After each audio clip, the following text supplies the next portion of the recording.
ഈ വീഡിയോയിൽ geo political developments ആണ് നമ്മൾ നോക്കുന്നത്. പ്രത്യേകിച്ച് നമ്മൾ ഈ മിഡിൽ ഈസ്റ്റിൽ സൗദി അറേബ്യ ബാക്കപ്പ് ചെയ്യുന്ന സുന്നി വിഭാഗക്കാരായിട്ടുള്ള യമനികൾ, അവർക്കും ഈ ഷിയ കമ്മ്യൂണിറ്റിയിൽ പെടുന്ന ഹൂത്തി വിമതർക്കും ഇടയിൽ അടി തുടങ്ങിയിരിക്കുകയാണ്. അതിൽ ആദ്യമേ തന്നെ ഇത് തുടങ്ങിയത് ശരിക്കും അൽ ഹുദൈദ എന്ന് പറഞ്ഞ ആ ഒരു ഏരിയയിലാണ് ഇത് തുടങ്ങിയത്. പ്രത്യേകിച്ച് അടി തുടങ്ങാനുള്ള കാരണം നമ്മൾ ഇന്നലത്തെ വീഡിയോയിൽ അപ്ഡേറ്റ് ചെയ്തിരുന്നത് പോലെ ഇറാനിൽ നിന്നും സനയിലേക്ക്, യമനിലെ ഹൂത്തികളുടെ കൈവശമുള്ള സന നഗരത്തിലേക്ക്, ആ എയർപോർട്ടിലേക്ക് വന്നിറങ്ങിയ മഹാൻ എയർ എന്ന് പറഞ്ഞ ആ വിമാനം ആയത്തുൽ അലി ഖമനയുടെ ബറിയൽ സെറമണിക്ക് വേണ്ടിയിട്ട് പോകാൻ ഒരുങ്ങിയിരുന്ന ഹൂത്തികളെ കൊണ്ടുപോകാൻ വേണ്ടിയിട്ടാണ് ആ വിമാനം വന്നത്. ആ വിമാനത്തിനെ തിരികെ ടേക്ക് ഓഫ് ചെയ്യുന്ന സമയത്ത് എയർ സ്പേസ് ക്ലോസ് ചെയ്തുകൊണ്ട് സൗദി വല്ലാത്ത രീതിയിലുള്ള ഭീഷണി മുഴക്കിയിരുന്നു. അവരുടെ എയർക്രാഫ്റ്റുകളെ, അത് അവരുടെ സൗദി അറേബ്യയുടെ ഫൈറ്റർ ജെറ്റ് യമൻ്റെ ബോർഡറിൻ്റെ ഉള്ളിലേക്ക് വന്ന് ഈ വിമാനത്തെ നിരീക്ഷിച്ചിരുന്നു. അതായത് അവർ സൗദി എയർ സ്പേസിലേക്ക് കടക്കുന്നില്ല എന്നുള്ളത് ഉറപ്പുവരുത്താൻ വേണ്ടിയിട്ട് മഹാൻ എയറിൻ്റെ തൊട്ടടുത്തായിട്ട് തന്നെ ഈ ഫൈറ്റർ ജെറ്റുകൾ പറന്നിരുന്നു, നിരീക്ഷണം നടത്തിയിരുന്നു. അപ്പോൾ ഇത്തരത്തിലുള്ള വിഷയങ്ങൾ ചർച്ചയായതിനെ തുടർന്നാണ് ഈ ഹൂത്തി വിമതർ ഈ സൗദി ബാക്ക്ഡ് യമനികൾക്ക് നേരെ ആക്രമണം നടത്താൻ തുടങ്ങിയത്.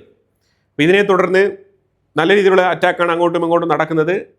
ഹൂത്തി വിമതർ ഏതാണ്ട് സൗദി ബാക്ക്ഡ് യമനി ട്രൂപ്പിലുള്ള 16 പേരെ ഇതുവരെ കൊലപ്പെടുത്തിയിട്ടുണ്ട്. അതേസമയം സൗദി ട്രൂപ്പ് ഹൂത്തികൾക്കെതിരെ നടത്തിയ അറ്റാക്കിൽ 56 ഹൂത്തി വിമതർ കൊല്ലപ്പെട്ടിട്ടുണ്ട്. അപ്പോൾ ശരിക്കും അവിടെ ഒരു attack, back to back attack നടന്നുകൊണ്ടിരിക്കുന്ന ഒരു സാഹചര്യമാണ്. ഇവിടെ വെച്ചിരിക്കുന്ന ഫൂട്ടേജസിൽ നിങ്ങൾക്ക് വളരെ വ്യക്തമായിട്ട് മനസ്സിലാക്കാൻ പറ്റും. പല സ്ഥലങ്ങളിലും ചെടികൾക്കിടയിലും പാറകൾക്കിടയിലൊക്കെ പതിയിരുന്ന് യുദ്ധം നടത്തുന്ന യമനികളെ നിങ്ങൾക്ക് കാണാൻ കഴിയും. അപ്പം ഖമനേയി, ആയത്തുൽ അലി ഖമനേയുടെ ഒരാളുടെ ഫ്യൂണറൽ സെറമണി നടത്താൻ വേണ്ടിയിട്ട് എവിടെയെല്ലാം അടി നടക്കുന്നത് നോക്കും. Actually is A wonderful person. ഇനി അടുത്ത് നേരെ നമ്മൾ POKയിലേക്ക് പോവാം. POK ശരിക്കും പറഞ്ഞാൽ പാകിസ്ഥാൻ ഒരു തലവേനയായിട്ട് മാറിക്കൊണ്ടിരിക്കുകയാണ്. ഇന്നലെ ശക്തമായ രീതിയിലുള്ള പ്രകടനമാണ് POK മേഖലയിൽ. പല സംഘടനകളും ഇപ്പം തെരുവിലിറങ്ങിയിട്ടുണ്ട്. അവർ പറയുന്നത് പാകിസ്ഥാനുമായിട്ട് ഒരു ചങ്ങാത്തം വേണ്ട, ഞങ്ങളെ വിട്ടേക്കും എന്നാണ് പറയുന്നത്. ഞങ്ങൾ ഇന്ത്യൻ കാശ്മീരിനോട് ലയിക്കാം, ഞങ്ങൾ എന്ത് വേണമെങ്കിലും ചെയ്തോളാം, പക്ഷേ പാകിസ്ഥാനുമായിട്ടുള്ള ഇടപാട് വേണ്ട എന്നുള്ളത് ശക്തമായിട്ടുള്ള തീരുമാനം എടുത്ത നിലയിലാണ് പ്രതിഷേധങ്ങൾ പാകിസ്ഥാൻ്റെ ഉള്ളിൽ, പ്രത്യേകിച്ച് POK ഭാഗത്ത്. POKയിലുള്ള സംഘടനകൾ പറയുന്നത് ഇതാണ്, പാകിസ്ഥാനുമായിട്ട് ബന്ധം വേണ്ട, ഇതാണ് പറഞ്ഞു വെച്ചുകൊണ്ടിരിക്കുന്നത്.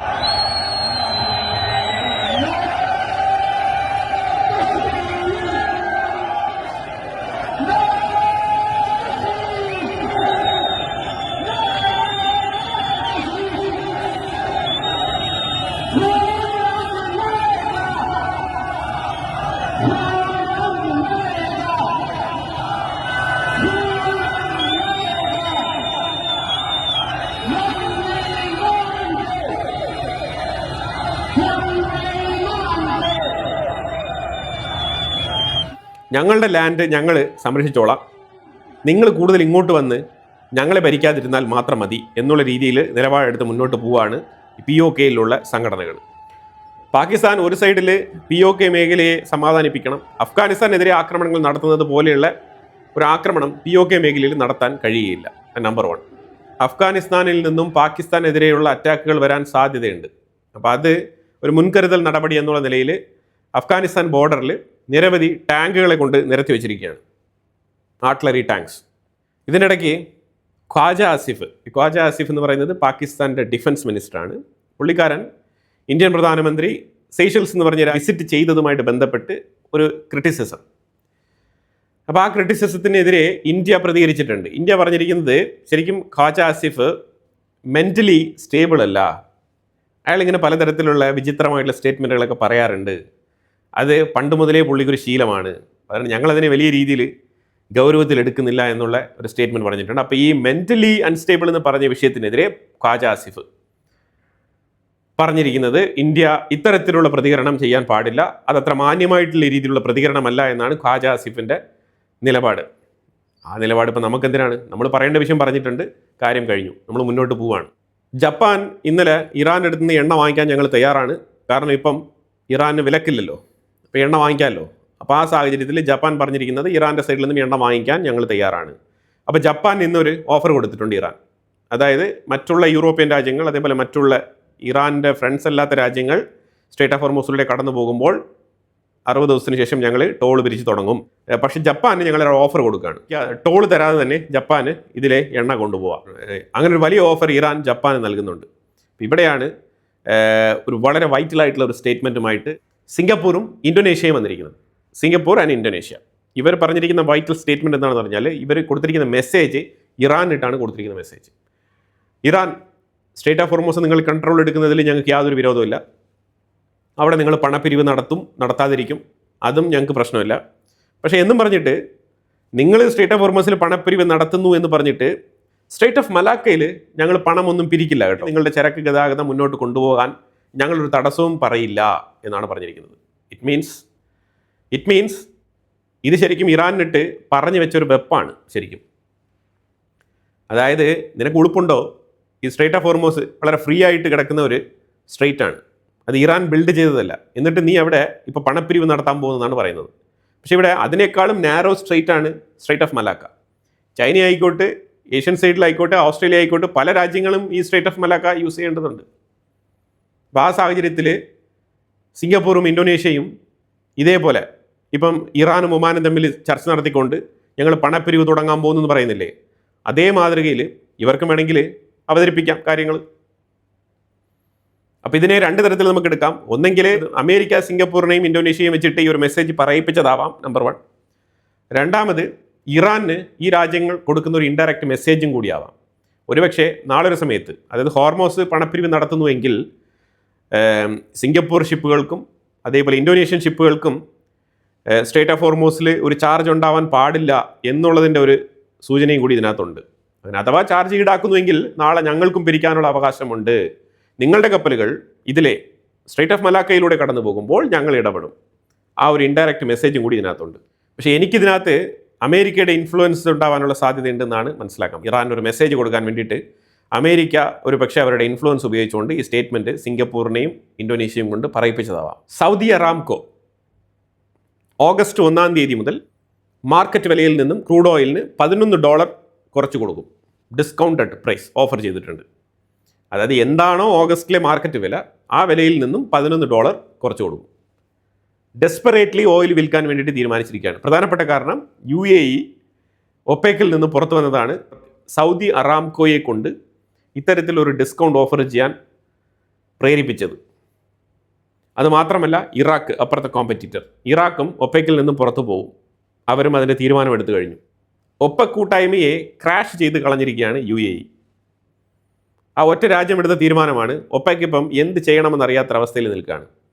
ഇപ്പോൾ സൗദി അറാംകോ $11 ഡിസ്കൗണ്ടഡ് പ്രൈസിൽ ഓയിൽ കൊടുത്തു കഴിഞ്ഞാൽ മറ്റുള്ളവരൊക്കെ ഇനി എത്രയ്ക്ക് കുറച്ച് കൊടുക്കും? ഇപ്പം ഓയിൽ പ്രൈസ് ഏതാണ്ട് $68 മാറിയിരിക്കുകയാണ് പെർ ബാരലിന്. അത് ഇനിയും കുറയും, നല്ല രീതിയിൽ കുറയും. ഗൾഫ് യുദ്ധം ഇനി തുടങ്ങി, മിഡിൽ ഈസ്റ്റിൽ ഇനി യുദ്ധം തുടങ്ങുന്നില്ല എങ്കിൽ ഓയിൽ പ്രൈസ് നല്ല രീതിയിൽ കുറയും, ഡീപ്പർ ലെവലിലേക്ക് പോകും. എന്താണ് മറ്റുള്ള രാജ്യങ്ങളൊക്കെ ഇപ്പം ചിന്തിക്കുന്നത് പറഞ്ഞാൽ, ഏറ്റവും കൂടുതൽ ക്രൂഡ് ഓയിൽ വാങ്ങിച്ച് ശേഖരിച്ച് വെക്കുക എന്നുള്ളതാണ് ഇപ്പോഴത്തെ നിലവിലെ പരിപാടി. ഗാസയിൽ ഒരു പുതിയ തീരുമാനം. ഗാസയിൽ ഗവൺമെൻറ് ഞങ്ങൾ പിരിച്ചുവിടുകയാണ്. ഇനി ഹമാസ് ഗവൺമെൻറ് നടത്തുന്നില്ല. പക്ഷേ ഹമാസ് ആയുധം താഴെ വെക്കില്ല. ഇസ്രായേൽ ഒറ്റ മറുപടിയാണ് അതിനകത്ത് കൊടുത്തിരിക്കുന്നത്. നീ ഗവൺമെൻറ് പിരിച്ചുവിടുവോ പിരിച്ചുവിടാതിരിക്കുമോ ഇതൊന്നും എന്നെ ബാധിക്കുന്ന വിഷയമല്ല. നീ ആദ്യം ആയുധം താഴെ വെക്കണം. അതിൽ കൃത്യമായിട്ടുള്ള തീരുമാനം ഇസ്രായേലിനുണ്ട്. അത് അങ്ങോട്ട് പറഞ്ഞിട്ടുണ്ട്. NCAG എന്ന് പറഞ്ഞ national committee for administration in Gaza, അവർക്ക് ഈ ഭരണസമിതി ഈ ഗാസയുടെ റൂളിംഗ് കൈമാറാൻ പോകുന്നതായിട്ടാണ് ഹമാസ് പറഞ്ഞിരിക്കുന്നത്. വലിയ രീതിയിൽ സ്റ്റേജൊക്കെ ഇട്ട് പ്രസ്താവനയൊക്കെ പുറപ്പെടുവിച്ചിട്ടുണ്ട്. എന്നാലും ഹമാസ് അവരുടെ ഗതികേട് കൃത്യമായിട്ട് മനസ്സിലാക്കിയിട്ടുണ്ട്. ഹമാസിന് ഇനി മുന്നോട്ട് പോകാൻ കഴിയില്ല എന്നുള്ളതാണ് അവർ തിരിച്ചറിഞ്ഞിരിക്കുന്ന യാഥാർത്ഥ്യം. അതായത് ഈ യാഥാർത്ഥ്യം മനസ്സിലാക്കിക്കൊണ്ടാണ് അവർ ആയുധം വെക്കുന്നതിന് പകരം ഞങ്ങൾ ഭരിക്കുന്നില്ല, ഞങ്ങളുടെ ഭരണസമിതി തന്നെ ഞങ്ങൾ പിരിച്ചുവിടുകയാണ് എന്നുള്ള രീതിയിലൊക്കെ ഉള്ള ഉടായ്പകളൊക്കെ ഇറക്കുന്നത്. അതായത് സംഭവം കഥ കഴിഞ്ഞു. ഹമാസ് ഓൾമോസ്റ്റ് അവരുടെ ഡെഡ് എൻഡിലേക്ക് എത്തിയിരിക്കുകയാണ്. ഇനിയും ഇസ്രായേൽ ശക്തമായ രീതിയിലുള്ള ആക്രമണം തുടരും. ഇന്നും ഖാൻ യൂനിസ് അതേപോലെ അൽ മവാസി എന്ന് പറഞ്ഞ ഏരിയകളിലൊക്കെ സെൻട്രൽ ഗാസ ഇവിടെയൊക്കെ അറ്റാക്ക് നടത്തിയിട്ടുണ്ട്. ഇന്ന് ഖാൻ യൂനിസിൽ 4 പേർ കൊല്ലപ്പെട്ടു. മവാസി ക്യാമ്പ് ആ ഒരു ഏരിയയിൽ 6 പേർ കൊല്ലപ്പെട്ടു. നിരവധി പേർക്ക് ഗുരുതരമായ പരുക്കുണ്ട്. ഇത്തരത്തിൽ ആക്രമണം ശക്തമായി തുടരുകയാണ് ഇസ്രായേൽ ഗാസയ്ക്കുള്ളിൽ. ഇതിൽ പിടിച്ചു നീക്കാൻ പറ്റാത്തൊരു സാഹചര്യമാണ് ഹമാസിന് ഇപ്പോൾ വന്നിരിക്കുന്നത്.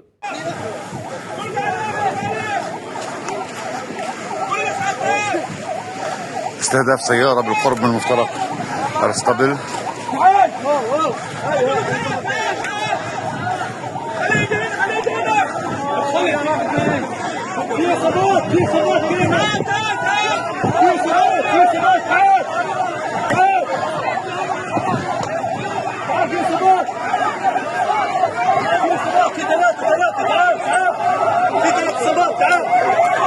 لا حول ولا قوة إلا بالله. ഇസ്രായേലിനെ സമ്മതിച്ചേ പറ്റൂ. അവരെടുത്ത തീരുമാനത്തിൽ അടിയുറച്ചു നിന്ന് ശക്തമായ രീതിയിൽ ഹമാസിനെ പറഞ്ഞതുപോലെ തന്നെ വേരോടെ പിഴുതെറിയുന്ന രീതിയിലുള്ള അറ്റാക്കിംഗ് മെത്തേഡാണ് ഗാസയ്ക്കുള്ളിൽ ഇസ്രായേൽ നടപ്പിലാക്കിയത്. ശരിക്കും തകർന്ന് തരിപ്പണമായി ഗാസ, അതോടൊപ്പം ഹമാസും. അതുപോലെ ലെബനൻ്റെ ഉള്ളിൽ ഇന്നലെ 66 മൃതദേഹങ്ങളാണ് ഹിസ്ബുള്ളയുടെ അനുയായികളുടെ മൃതദേഹങ്ങൾ. അവിടെ ബരിയൽ സെറമണി, അവിടെയും ഒരു സെലിബ്രേഷനായിട്ട് നടന്നുകൊണ്ടിരിക്കുകയാണ്. മഞ്ഞ കോഫിൻസ് ലെബനനിൽ, പ്രത്യേകിച്ച് സൗത്ത് ലെബനനിൽ 7 വില്ലേജുകളിലായിട്ട് ഏതാണ്ട് 66 മൃതദേഹങ്ങളാണ് ഇന്നലെ മാത്രം അവിടെ കുഴിച്ചിടാൻ കൊണ്ടുവന്നത്. അതുപോലെ ഹെസ്ബുള്ളകൾക്കെതിരെ സൗത്ത് ലെബനനിൽ ഇസ്രായേൽ അറ്റാക്ക് തുടരുകയാണ്. അതിൽ അലി അൽ താഹിർ റിഡ്ജ് ആ ഏരിയ, അതുപോലെ നിരവധി ഏരിയകൾ ലിറ്റാനി റിവറിൻ്റെ ആ ഒരു ബോർഡറോട് കൂടി ചേർന്ന് കിടക്കുന്ന നിരവധി സ്ഥലങ്ങളിൽ ഇസ്രായേൽ അറ്റാക്ക് നടത്തിയിട്ടുണ്ട്. ഇനി നമ്മൾ റഷ്യ ഉക്രൈനുമായിട്ട് ബന്ധപ്പെട്ട വിഷയത്തിലേക്ക് വന്നു കഴിഞ്ഞാൽ, റഷ്യ ഉക്രൈൻ്റെ ഉള്ളിൽ മാസീവായിട്ടുള്ള അറ്റാക്കുകളാണ് നടത്തിക്കൊണ്ടിരിക്കുന്നത്. അറ്റാക്കിൻ്റെ എഫക്റ്റീവ്നെസ് ഒരു ഇച്ചിരി പോലും കുറഞ്ഞിട്ടില്ല. പക്ഷേ ഇത്തവണ ഉക്രൈൻ റഷ്യക്കുള്ളിൽ ഒരു 2250 കിലോമീറ്ററിന് അപ്പുറത്തേക്കുള്ള ഒരു ഓയിൽ റിഫൈനറി അറ്റാക്ക് ചെയ്തിട്ടുണ്ട്. നേരെ മറിച്ച് ഉക്രൈൻ്റെ ഉള്ളിൽ എണ്ണപ്പാടങ്ങൾ, അതുപോലെ തന്നെ ഗ്യാസ് സ്റ്റേഷൻസ്, അതേപോലെ എമ്യൂണിഷൻ സ്റ്റോറേജ്, ഡ്രോൺ സ്റ്റോറേജ്, ഇങ്ങനെ നിരവധി ഏരിയകൾ ടാർഗറ്റ് ചെയ്ത് ഇസ്രായേൽ നിരവധി ഏരിയ ടാർഗറ്റ് ചെയ്ത് റഷ്യ അറ്റാക്ക് നടത്തിക്കൊണ്ടിരിക്കുകയാണ്. ഇതിനകത്ത് പുടിനുമായിട്ട് ബന്ധപ്പെട്ട് പുടിനും ട്രംപും തമ്മിൽ ഇന്നലെ നടത്തിയ ഫോൺ കോൾ സംഭാഷണത്തിനെ തുടർന്ന് ഇന്ന് ട്രംപ് അതുമായിട്ട് ബന്ധപ്പെട്ട് പത്രക്കാരുടെ അടുത്ത് പറഞ്ഞ വിഷയം എന്താണെന്ന് പറഞ്ഞാൽ, പുടിൻ ഓൾമോസ്റ്റ് യുദ്ധം അവസാനിപ്പിക്കണം എന്നുള്ള നിലയിൽ തന്നെയാണ് ചിന്തിക്കുന്നത്. എത്രയും വേഗം അത് ഒരു എൻഡിലേക്ക് എത്തും ഈ യുദ്ധം എന്നുള്ള രീതിയിൽ പറഞ്ഞിട്ടുണ്ട്. പക്ഷേ പ്രസിഡന്റ് ട്രംപ് പുടിൻ ആക്രമണം രൂക്ഷമായ രീതിയിൽ നടത്തിക്കൊണ്ടിരിക്കുകയാണല്ലോ, ഇത്ര നാൾ നടത്തിയതിനേക്കാൾ എഫക്റ്റീവായിട്ട് നടത്തുകയാണല്ലോ, ഉക്രൈൻ്റെ ഉള്ളിൽ കാഷ്വാലിറ്റീസ് വളരെയധികം കൂടുന്നുണ്ടല്ലോ എന്നൊക്കെ ചോദിച്ചപ്പോൾ പുള്ളിക്കാരൻ പറഞ്ഞത്, അത് യുദ്ധം നടക്കുമ്പോൾ അങ്ങോട്ടും ഇങ്ങോട്ടും അങ്ങനെയൊക്കെ ഉണ്ടാവും, പക്ഷേ അൾട്ടിമേറ്റ്ലി യുദ്ധം അവസാനിപ്പിക്കണം എന്നുള്ള ഒരു ആഗ്രഹമാണ് പുടിനുള്ളത് എന്നാണ് പറഞ്ഞിരിക്കുന്നത്. ഞാൻ പുടിൻ്റെ അടുത്ത് സംസാരിച്ചു, പുടിൻ അങ്ങനെ തന്നെയാണ് ചിന്തിക്കുന്നത്. അതേപോലെ സെലൻസ്കി ആൾസോ ഈസ് ഗുഡ്, സെലൻസ്കിയും ഇതേപോലെ തന്നെയാണ് സംസാരിക്കുന്നത് എന്നൊക്കെയാണ് പറയുന്നത്. ഇതിലൊരു കാര്യം മനസ്സിലാക്കണം, ഇവരെ രണ്ടുപേർക്കിടയിൽ, റഷ്യയ്ക്കും ഉക്രൈനും ഇടയിൽ ആരാണോ മീഡിയേഷന് പോകുന്നത് അവന് ഭ്രാന്ത് പിടിക്കും, അത് ഉറപ്പാണ്. കാരണം സെലൻസ്കിയുടെ അടുത്തൊക്കെ പുടിനെ കുറിച്ച് സംസാരിച്ചു കഴിഞ്ഞാൽ ഒരു ഹെയ്റ്റഡും ആങ്കറും അത് വല്ലാത്ത രീതിയിലുണ്ട്. പുടിനാണെങ്കിലും ആക്രമണത്തിൽ ഒട്ടും വിട്ടുവീഴ്ചയ്ക്ക് തയ്യാറാവാത്ത വ്യക്തി തന്നെയാണ്. അപ്പോൾ ഇത്തരത്തിൽ രണ്ട് രാജ്യങ്ങളും അങ്ങോട്ടും ഇങ്ങോട്ടും മാറി മാറി ആക്രമണങ്ങൾ തുടരുകയാണ്. ഡോൺബോസ് റീജിയനിൽ റഷ്യയ്ക്ക് വേണ്ട കുറച്ച് സ്ഥലങ്ങൾ കൂടി ബാക്കിയുണ്ട്. ആ സ്ഥലം പിടിച്ചെടുത്ത് കഴിഞ്ഞാൽ റഷ്യ ഓക്കെയാണ്. അപ്പോൾ അത് വിട്ടുകൊടുത്തിട്ട് ബാക്കിയുള്ള സ്ഥലങ്ങൾക്ക് വേണ്ടിയിട്ട് നെഗോഷിയേറ്റ് ചെയ്യാമെന്നാണ് പറഞ്ഞുകൊണ്ടിരിക്കുന്നത്. പക്ഷേ സെലൻസ്കിക്ക് മുഴുവനും വേണം. സെലൻസ്കി ഇന്നലെ ഒരു കപ്പലിനെതിരെ ആക്രമണം നടത്തിയിട്ടുണ്ട്. ഈ കപ്പൽ 2 കപ്പലുകൾ ശരിക്കും ക്രൈമിയ ഭാഗത്തേക്ക് ഓയിൽ കൊണ്ടുവന്ന കപ്പലുകളാണ് റഷ്യയിൽ നിന്ന്. അപ്പോൾ ഒരു കപ്പലിന് നേരെ ഇന്നലെ ഉക്രൈൻ അറ്റാക്ക് നടത്തിയിട്ടുണ്ട്. ഒരു കപ്പൽ ക്രൈമിയയിൽ റീച്ച് ചെയ്തിട്ടുണ്ട്. കാരണം ക്രൈമിയയുടെ പാലങ്ങളൊക്കെ അടിച്ച് പൊട്ടിച്ച് കളഞ്ഞത് കൊണ്ട് തന്നെ അവർക്ക് എനർജി സപ്ലൈ, പ്രത്യേകിച്ച് ഓയിൽ കിട്ടുന്നില്ല. അപ്പോൾ ആ ഓയിൽ കൊണ്ടുവന്ന കപ്പലുകൾക്ക് നേരെയാണ് ഉക്രൈൻ അറ്റാക്ക് നടത്തിയിരിക്കുന്നത്. അപ്പോൾ ഇനി ഒരു 3 സിറ്റി കൂടി ഈ ഡോൺബോസ് റീജിയനിൽ റഷ്യയ്ക്ക് പിടിച്ചെടുക്കേണ്ടതുണ്ട്. അത് പിടിച്ചെടുത്ത് കഴിഞ്ഞാൽ ഞങ്ങൾ യുദ്ധം അവസാനിപ്പിക്കാമെന്നാണ് ട്രംപിൻ്റെ അടുത്ത് ടെലിഫോൺ കോൺവെർസേഷനിൽ പുടിൻ പറഞ്ഞിരിക്കുന്നത്. ഇതിനിടയ്ക്കാണ് നാറ്റോ മീറ്റിംഗ് 7, 8, 9 ദിവസങ്ങളിലായിട്ട് അങ്കാരയിൽ വെച്ചിട്ട് നടത്താനാണ് തീരുമാനിച്ചിരിക്കുന്നത്. അപ്പോൾ നാറ്റോ മീറ്റിംഗ് പുരോഗമിക്കും. അതിലൊരു ചെറിയ പ്രശ്നമുണ്ട്. ഒരു പ്രശ്നം മറ്റേ ഇറ്റാലിയൻ പ്രധാനമന്ത്രി ജോർജിയ മെലോണിയുമായിട്ട് ട്രംപിന് ഒരു ചെറിയ പിണക്കമുണ്ട്. അതായത് മെലോണി എൻ്റെ അടുത്ത് വന്ന് നിന്നിട്ട് ഫോട്ടോയ്ക്ക് പോസ്റ്റ് ചോദിച്ചുകൊണ്ടേയിരുന്നു എന്നൊക്കെ പറഞ്ഞുകൊണ്ടിരുന്ന ക്ലെയിമൊക്കെ നിലനിൽക്കുകയാണ്. അപ്പോൾ ആ സാഹചര്യത്തിൽ അത് കഴിഞ്ഞിട്ട് ട്രംപ് ഇപ്പം ജോർജിയ മെലോണി നാറ്റോ സബ്മിറ്റിൽ വെച്ചിട്ട് മീറ്റ് ചെയ്യും. മാർക്ക് റൂട്ടെ നാറ്റോ സബ്മിറ്റുമായിട്ട് ബന്ധപ്പെട്ട് പ്രസ്താവനകളൊക്കെ പുറപ്പെടുവിച്ചിട്ടുണ്ട്. ഉക്രൈന് ശക്തമായിട്ടുള്ള പിന്തുണ കൊടുക്കണം എന്നൊക്കെ പറഞ്ഞുകൊണ്ടാണ് നാറ്റോ കൂടിയിരിക്കുന്നത്. തീർച്ചയായിട്ടും നാറ്റോയ്ക്കുള്ളിൽ ഈ റഷ്യയെക്കുറിച്ചായിരിക്കും ചർച്ച നടത്താൻ പോകുന്നത്. ഫുൾ ആൻഡ് ഫുൾ അതായിരിക്കും ചർച്ച, അല്ലാതെ ഒന്നും അവിടെ ചർച്ച നടത്താനില്ല. വീണ്ടും ട്രംപ് നാറ്റോ സ്പെൻഡിങ്ങിനെ കുറിച്ച് പറഞ്ഞു കാണിക്കും. അതേപോലെ തന്നെ നാറ്റോ രാജ്യങ്ങൾ ഇറാൻ യുദ്ധത്തിൽ പങ്കുചേരാത്തതിൻ്റെ വിഷമം അവിടെ പറയുകയും ചെയ്യും. അത്തരത്തിൽ നാറ്റോയോടുള്ള വിയോജിപ്പ് ട്രംപ് അവിടെ പ്രകടിപ്പിക്കാൻ സാധ്യതയുണ്ട്. മാർക്ക് റൂട്ടെ പറഞ്ഞപ്പോഴത്തേക്കും 35,000 റഷ്യൻ സോൾജേഴ്സാണ് പെർ മന്ത് മരിച്ചു വീഴുന്നത്. It's okay. പക്ഷേ ഉക്രൈനിലെ മരണക്കണക്ക് നിങ്ങൾ പറയുന്നില്ലല്ലോ. അതെന്ത് പറയാത്തത്? ഉക്രൈനിലെ മരിച്ചവരുടെ എണ്ണം നിങ്ങൾ ചോദിക്കാൻ പാടില്ല. അത് ഒരുപാടൊക്കെ ഉണ്ടാവും, പക്ഷേ ഞങ്ങൾ അതിപ്പോൾ പുറത്ത് പറയാൻ തയ്യാറല്ല. Don't ask that kind of silly questions. അതാണ് മാർക്ക് റൂട്ടയിലൂടെ നമുക്ക് മനസ്സിലാക്കാൻ പറ്റുന്നത്. സെലൻസ്കി ആണെന്നുണ്ടെങ്കിൽ റഷ്യൻ സോൾജേഴ്സ് ലക്ഷക്കണക്കിൽ ആൾക്കാരാണ് മരിക്കുന്നതെന്നാണ് പറയുന്നത്. പക്ഷേ ഈ പ്രിസണേഴ്സ് അഥവാ യുദ്ധത്തിൽ മരിച്ച ആൾക്കാരുടെ മൃതദേഹങ്ങൾ കൈമാറുന്ന ചടങ്ങിൽ ഈ കഴിഞ്ഞ ആഴ്ച കൂടി റഷ്യ ഉക്രൈനിലേക്ക് ട്രാൻസ്ഫർ ചെയ്തത് ഏതാണ്ട് 23,000 മൃതദേഹങ്ങളാണ്. പക്ഷേ ഉക്രൈൻ റഷ്യയിലേക്ക് കൊടുക്കുന്നത് തുച്ഛമായ 1000, 500, 300 ഇങ്ങനെയൊക്കെയാണ് കൊടുത്തുകൊണ്ടിരിക്കുന്നത്. പലപ്പോഴും 5, 2, 3 ഇങ്ങനെയൊക്കെ കൊടുക്കുന്നുണ്ട്. വെറുതെ ഒരു സ്റ്റേറ്റ്മെൻ്റ് ആയിട്ട് എടുക്കേണ്ട, നിങ്ങൾ തന്നെ ഓൺലൈനിൽ സെർച്ച് ചെയ്ത് നോക്കുക. പ്രിസണേഴ്സ് സ്വാപ്പ്, അതേപോലെ തന്നെ ഈ മൃതദേഹങ്ങൾ കൈമാറുന്ന ആ ഒരു കണക്ക് റഷ്യ ഉക്രൈന് കൊടുക്കുന്നതും ഉക്രൈൻ റഷ്യക്ക് കൊടുക്കുന്നതും തമ്മിൽ നിങ്ങൾ അടിച്ചു നോക്കൂ ഓൺലൈനിൽ. അപ്പോൾ മനസ്സിലാക്കാൻ പറ്റും. അപ്പോൾ ആയത്തുള്ള അലി ഖമനേയിയുടെ ഫ്യൂണറൽ സെറമണിയുമായിട്ട് ബന്ധപ്പെട്ട് മൃതദേഹം ക്വാം നഗരത്തിലേക്ക് എൻട്രി ആയിക്കൊണ്ടിരിക്കുകയാണ്. അത് പതിയെ സ്ലോ ആയിട്ടാണ് മൂവ് ചെയ്യുന്നത്. വലിയൊരു ചടങ്ങായിട്ട് തന്നെയാണ് ഇത് അറേഞ്ച് ചെയ്തിരിക്കുന്നത്. അത്രമാത്രം ജനങ്ങൾ തിങ്ങിക്കൂടുന്നുണ്ട്. അപ്പോൾ അവിടെയെല്ലാം തന്നെ death to America, Trump, this is for your attention എന്നൊക്കെ പറഞ്ഞുകൊണ്ട് നിന്നെ ഇല്ലാതാക്കിയിട്ടേ ഞങ്ങൾക്ക് സമാധാനം കിട്ടുള്ളൂ എന്നുള്ള രീതിയിൽ സ്ലോഗൻസ്, റൈറ്റിങ്സ്, പ്ലഗാർഡ്സ്, അതേപോലെ ട്രംപിൻ്റെ ഫേസിൽ നെറ്റിക്ക് തന്നെ കൃത്യമായിട്ട് ഗൺ പോയിന്റ് വെക്കുന്ന രീതിയിലുള്ള ഡ്രോയിങ്സ്, ഇതെല്ലാം തന്നെ അവിടെ നല്ല രീതിയിൽ പ്രചാരം നേടുന്നുണ്ട്. ഇതൊക്കെ തന്നെയാണ് ഇറാൻ്റെ ആയത്തുള്ള അലി ഖമനേയിയുടെ ഫ്യൂണറൽ സെറമണിയുടെ റാലിയിൽ കാണാൻ കഴിയുന്ന ചിത്രങ്ങൾ.